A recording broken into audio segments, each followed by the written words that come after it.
Omugaga Lwasa alina hotelo mu Masaka. Kino no kirekawo mwena abeeyita bagagga without a planning. Yes, alright, mwena mbaniriza abatulaba mu mawanga g'enjawulo gye muwangalira ku mirimu egy'enjawulo era nga nyongera okubabuuzaako nti mugyebaleko ddala. Bampita Keifashi Uganda straight out at DXBG Uganda to the world egezaako okuba nga nkwakisaganya ensonga ez'enjawulo oba call me the Anilule General, the alien skin of Dubai, the booby wine of UAE. Nsekamura songa kanyomira ate bagibe kanyiza. Nayenga we have nothing to do. We are here to stay. Nobody gambayo, nobody boya. Nenga nyongera okubatumira ko enaje muwangalira mawanga g'enjawulo abali mu US, abali mu Canada, abali mu UAE, Dubai, Sharjah, Abu Dhabi, abali Uganda, Kampala, mwena batumirako baganda bafe. Bwe bale kubanga mutwe kumirako era tusaba Mukama Katonda abawe kyemba musinga okwagala. Kutugwa Keifashi Uganda kwe tuba tuli olunaku olwaleero oba giyitedde broadcast ogezaako kuba nga tukwasaganya ensonga ez'enjawulo ne mu kaseera kano tuba tugguse era nga tukomyewo okuba nga tukwasaganya ensonga zino. Naye nga nyongera okubajukiza tuteekemu amu ensimbi abali beauty parlor neetaaga okuba nga osiba kaviiri, eetaaga okuba nga bakolako makeup, eetaaga okuba nga okola obwala bwo nobeera nga ofaanana bulungi ng'omukyala ate nga bakulina n'ebintu bingi nnyo bye bakola gwe nayagala okuba nga osurprising omwagalwawo, oyagala ka birthday, oyagala kuteekera birthday party, oyagala kukola ebintu bingi. Just ba approaching ku namba yaabwe ejja kubawo wansi awo bajja kuba bakolako gwe wena oba oliruddawo oba oliddawo nga olina omwagalwawo ng'ali mu UAE just omukonako bukoyino nga ja surprising baby wange, ja surprising brother wange oba sister wange, bajja kuba babikolerako bulungi nnyo ddala. So tuba tutandisa ntolo tuba tuyongerayo mu maaso naye nga mawulire mangi agayitinga mu nsonga ez'enjawulo ba mu bintu eby'enjawulo. Mosso omugagga omukulu Lwasa ala bannange ensi Uganda kyovula abagamba being a Ugandan is a full-time job simply because tebakyogera lwakwejalabya. Okubeera ng'oli muna Uganda kikuwa bingi nnyo ebyokukola, kikuwa bingi nnyo ebyokuyiga, kikuwa bingi nnyo ebyokusoma. So Omugagga Lwasa mukomera ng'atwalibwa ng'ateekebwayo bw'atyo mu nkomyo eyo bagiyita mpaawo atalikaaba ne bw'obanga gwani teryali waggulu w'amateeka bakuteekayo. Omukulu nno kyamusibisizza mu kkomera bwe bunye bamubanja $18,000 naye ng'ovaayo nga bagamba omugaggafu gwe omusajja yamujjukira bulungi ye muntu eyayogerako ebbanga libayawukanirakawo ne Diana Nabatanzi when he was talking about money ng'ayogerera yabadde atambula nga yerabira nti ndesegolodi wange mu motoka ne miliyoni zange 2 ngamba batuuka okusiba olw'okubanga bakubanja $18,000. Omugagga Lwasa alina hotelo mu Masaka. Kino no kirekawo mwena abeeyita bagagga without a planning. Kubanga tulabye actually abantu abagira mu picture yo nti nze ndi mugagga, nze ndi biki, balina engeri gye bavaawo mu mbeera buli omu gy'atategeera bulungi. For example, omukulu Kirumira Brian oba omukulu gwe bayita Brian White. Same cases bw'atyo najja omugagga asula Center Foundation, abantu bagenze ku podium, bibaddewo bino nabiri kyatandika mpola ngero ebya Lwasa nezija azimugwamu ate kati bamubanje emmotoka nti ate kati emmotoka ziri tazisasula ngejo najoza nagisinga okakananga wuyo nti Brian White yakabasanyanga abaana. Brian White nti kino okakananga ne Brian White omugagga podium eyisaawo Brian White Foundation nga naye eyisaawo bwekyo.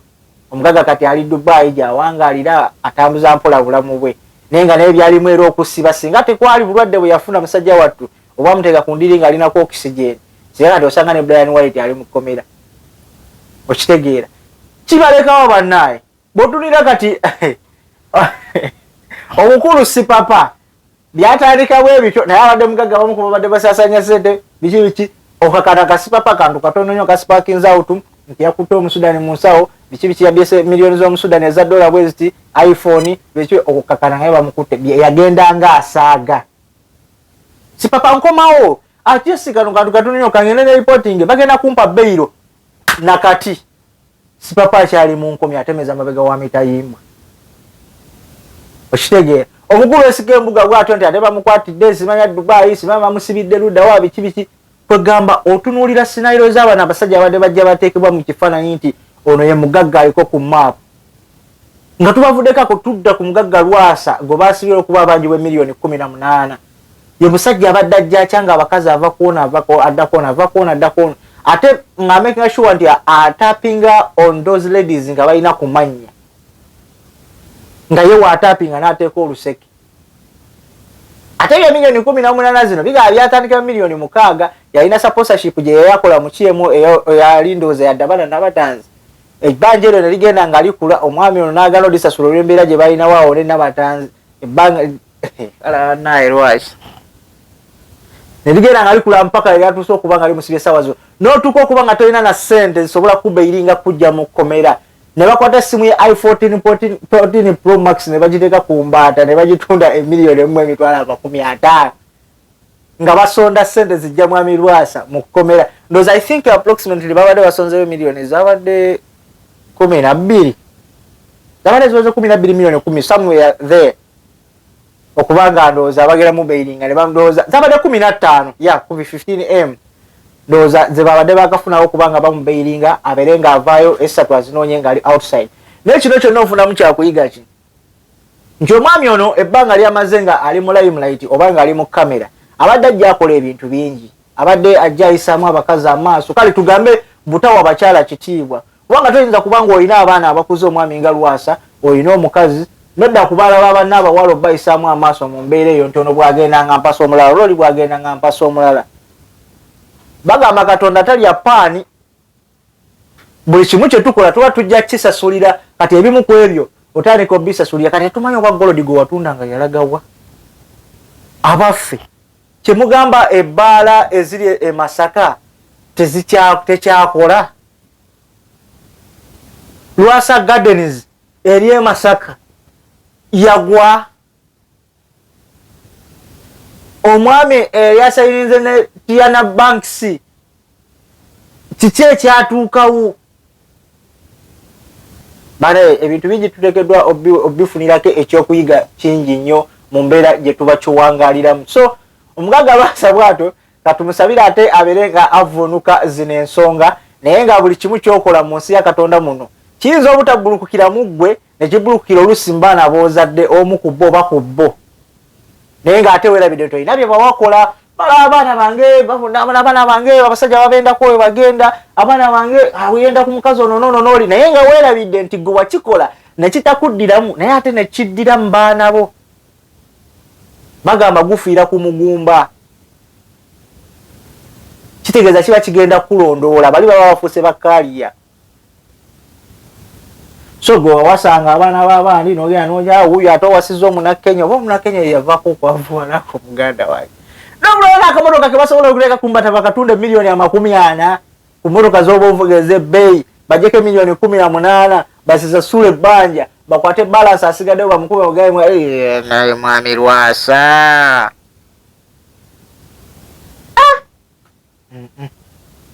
kibi nnyo ate nga kyantiisa naye anyway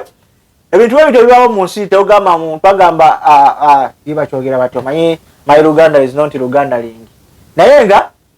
buli yalabe ku musota bw'alaba omuguwa yeekanga so bw'oba omanyi wali obaddeko omugagga yessaawa oloze ku mbeera n'abalala gye babadde bayitamu that is Mwami Lwasa for you Omwami Lwasa tumuvuddeko bwe tutyo tugenze waliwo muze ogwegumbulidde okuba nga guli ku TikTok okwo omuze guno nga batagetinga nnyo ba tiktokers abaana bano abalina like a bigger number of following kasaba kulaba nti you're doing good on TikTok, you're posting your videos, they are moving good kwegamba they are looking after numbers and those guys who are influential so abaana abo bambi they take their time and they invest in their work ne bagezaako kubanga bagezaako n'okufuna bugigizi obw'enjawulo. Of course they do challenges of musicians ne bafuna kasente de balanga engoye ez'enjawulo ne boutique ez'enjawulo so they get gigs from different companies ne babanga bambi babeera nga bagezaako kubanga atambuza obulamu bwabwe naye kati omuze ogwazze waliwo abantu abategetinga abaana bano nga kkubira essimu n'akugamba nti waliwo kaploti akatambula essimu yagikubira ng'akozesa akawunti y'omuntu gw'omanyi n'akutexting oba ku WhatsApp naye nga akikola atya nti akubira essimu n'agamba for example nze I will use my name tikaifa asholiwa nti mbadde na wendi nti waliwo kagigi akaliwo wano just ogenda kwegoza mu ngoye bya photoshop bichi bakuwe emitwalo 3 of course osobola okubeera awo n'ogamba this is just a mere kangene mfate gana 3 n'ogendayo bw'otuukayo nga bakubbako essimu bakubbako essimu nga batandika ogikozesa bagenda mu account yo. They look for all your friends batandika obasindikira messages nga babagamba. They look for those influential friends, for example ababalina following number nene bagezako okubanga okolagana nabo bagezako okumuteerako message nti okoze otya jangu waliwo ekitambula kino bwekiti kino nno kituuse ku batiktokers bangi omuline mwana muwala Posha naye bamututeeka essimu ye. Waliwo ne guy awo omulala recently eyavayo ng'agamba there is someone who using his account okugezako okubanga texting abayaaye oyo ne bakimukola nga bamugamba tugenda kuwa MBs simanya waliwo MBs zogenda okuwangula GB bweziti kati mukugamba wano yobeda aba yayingidde dda mu account yo mu change pin okitegeera mukugenda wali eri ku account yo nagenda mu change pin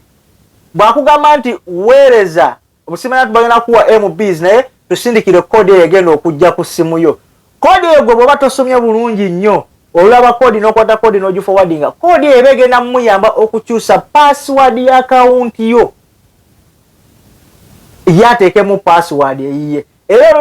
olubigira bagenda kumpe mu busy kasi kodi yineze n'otasoma bw'oba kuba kodi ezo zibaako requested code for changing password simanya bikoze bitya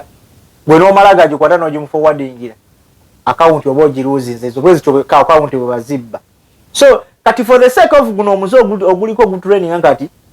bakwata of course ne bakutwala when they take you ne bakubba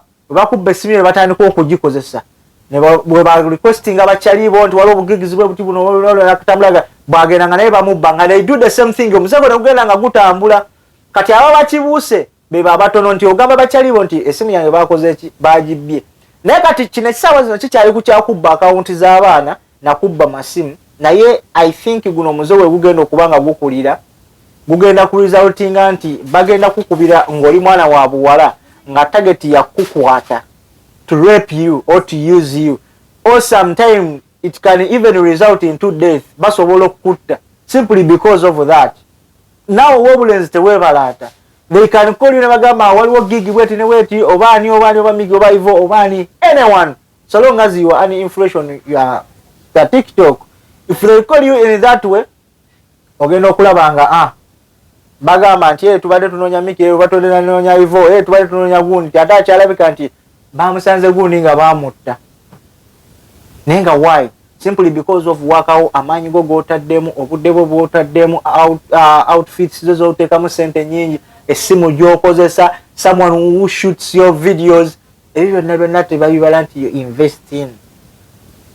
wabula ye nayagala okujja atwala ekiwedde. So you guys you be careful with these people. If someone contacts you try omugambe nkubira direct. And if at all if you are talking to someone every day, for example on WhatsApp or anything, I saw you always get familiar to chats. Wabawo ebintu chaliwo byabawandiika nga naye kenyini osobola okuddawo n'ofuna benefits of down noga naye nga chaliwo etatera kuntextinga bino. Always if you see some strange texting ngogamba mubuuze ebibuuzo ebyomanyi nti biri personal byemutera okwogerako ne chaliwo, that's when you will find out oba mugambe nkubira direct we talk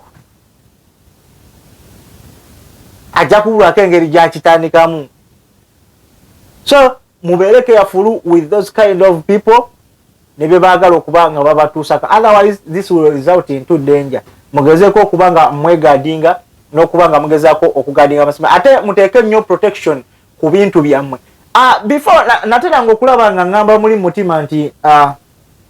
okubeera n'essimu yo n'ogiteekamu password ate n'omala n'ogigulawo n'ogenda ku buli oba apps ez'omugaso ng'oziteekako password. Nalabanga ng'edda nti oba omuntu aba alina byakweka naye ate kati essaawa zino nkiraba nti erudda kikola ki kiina amakulu simply because bw'agigula wano agenda kutuuka eri nga app eriko password oba nga unlocking nga talina ngeri ki gyagenda kujja accessinga. For example bazibba bw'akebera n'agwa mu bifaananyi n'asanga mulimu nuduzizo ng'atandika kutiisatiisa mpa ssente bwe ziti otherwise ngenda kuta ebifaananyi bye bino ngenda kuta video ezo zino bwe biti ne babeera nga kwegamba omuntu bamutambulizamu eyo embeera. Naye nga tugezeeko okwewala embeera eno and try to always understand people you're working with or people who calls you for some gigs. Abantu abamu baba ne targets zaabwe over some things. So tugezeko kuba keen ate twebereramu, and let us all be vigilant. Bino bituse kuba naffe kisobola okutuuka ku ggwe oboli naye tukitwanyisiza kyaffe n'okyavoidinga. Kubanga social media before it wasn't so relevant to the extent of today. Nti kati sawa zino people are using social media to earn something for a living. But before it wasn't like that. Kitegeeza nti kati there is a high rate of growth in the whole world. Kubanga everything now is done internetically. Nobody gambayo. Nenga wentu bwenda bise mba nsigadde nze Kfash Uganda kuba Kfash broadcast akume atakumira mpeera. Mbagala nnyo ntumirako boss wange Lily Beauty Parlor. Ona oli nkwagala nyera nkusamu ekitiibwa. Blessings.